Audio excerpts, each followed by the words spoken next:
ஒட்டுமொத்த இந்தியாவையும் திரும்பி பார்க்க வைத்த வைக்கம் குறித்து விவரிக்கிறது நாம் பார்க்கவிருக்கும் இந்த செய்தி தொகுப்பு. கேரள மாநிலத்தில் உள்ள கோட்டயம் மாவட்டத்தில் இருக்கும் ஒரு நகராட்சிதான் வைக்கம். ஒட்டுமொத்த இந்தியாவையும் கேரளாவில் இருக்கும் வைக்கத்தை திரும்பி பார்க்க வைத்தது வைக்கம் போராட்டம். வைக்கத்தில் உள்ள மகாதேவர் ஆலயத்திற்குள், ஏன் அந்த கோவிலை சுற்றியுள்ள தெருக்களில் கூட தாழ்த்தப்பட்டோராக கருதப்பட்ட ஈழவர், புலையர் ஆகியோர் நடக்கவே தடை விதிக்கப்பட்டிருந்தது.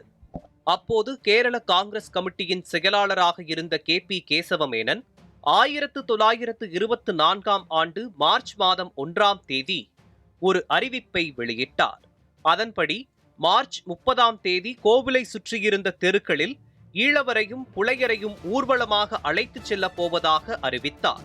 TK மாதவன் துவங்கி நடத்த KP கேசவமேனன் தொடர்ந்து முன்னெடுத்துச் சென்ற போராட்டத்தில் பல பேர் கைது செய்யப்பட்டனர். இப்படி போராட்டம் சென்று கொண்டிருக்கையில்தான் பெரியார் வைக்கத்திற்கு வந்து போராட்டத்தில் கலந்து கொள்ள வேண்டுமென தந்திகள் அனுப்பப்பட்டன. பக்கத்து மாநிலத்தை சேர்ந்த பெரியாரை வைக்கம் போராட்டத்திற்கு தலைமை தாங்க கூற காரணம் இல்லாமல் இல்லை. ஏனெனில் பெரியார்தான் அப்போது தமிழ்நாட்டின் காங்கிரஸ் தலைவர் மற்றும் பெரியார் தாழ்த்தப்பட்டோருக்கான உரிமைக்காக போராடுவதில் தீவிரமாக இருப்பார் என்பதால் பெரியாரை வைக்கம் போராட்டத்திற்காக தேர்வு செய்ததாக கூறப்படுகிறது. வைக்கம் சத்தியாகிரகத்திற்கு வெளிமாநிலத்திலிருந்து ஆட்கள் செல்வது தமிழக காங்கிரஸ் தலைவரான ராஜாஜிக்கு உடன்பாடில்லை. பெரியாரின் மக்களை திரட்டும் திறன், பெரியாரின் உரை வைக்கத்தில் போராட்டத்தை தீவிரப்படுத்தும் என தெரிந்து கொண்டு பெரியாரை வைக்கத்திற்குள் நுழைய தடை விதித்தது. இந்த உத்தரவிற்கு மதிப்பளிக்க முடியாமைக்கு வருந்துவதாக பெரியார் பதிலளித்ததால் மே மாதம் கைது செய்யப்பட்டார் பெரியார். பின் 1 மாத கடுங்காவல் சிறைக்கு பின் ஜூன் மாதம் விடுவிக்கப்பட்டார். ஜூன் மாதத்தில் ராஜாஜி வைக்கத்திற்கு வந்தார். போராட்டம் தொடங்கி 3 மாதம் ஆன நிலையில் வைதீகர்களும் எதிர்போராட்டத்தில் இறங்கினர். இதனால் போராட்டம் உச்சத்தை எட்டியது.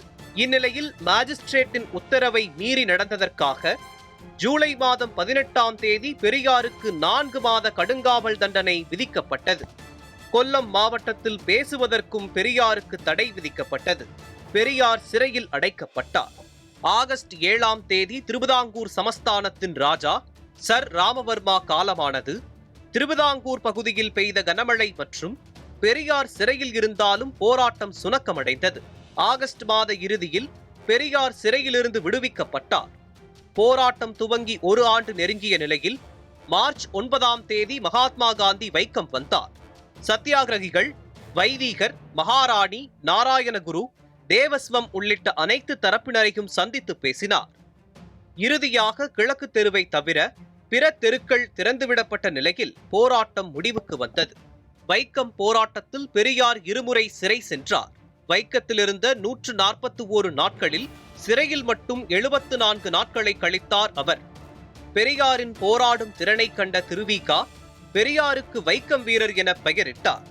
வைக்கம் போராட்டம் பிற்கால கோவில் நுழைவு போராட்டங்களில் பெரும் தாக்கத்தை ஏற்படுத்தியது. தமிழ்நாட்டில் நடந்த கோவில் நுழைவு போராட்டங்கள் மட்டுமல்ல, இந்தியா முழுவதும் நடந்த கோவில் நுழைவு, தெரு நுழைவு போராட்டங்களுக்கு வைக்கம் போராட்டமே பிள்ளையார் சுழியாக இருந்தது. நியூஸ் 7 தமிழ் செய்திகளுக்காக மயூரி தர்ஷினி காந்தி.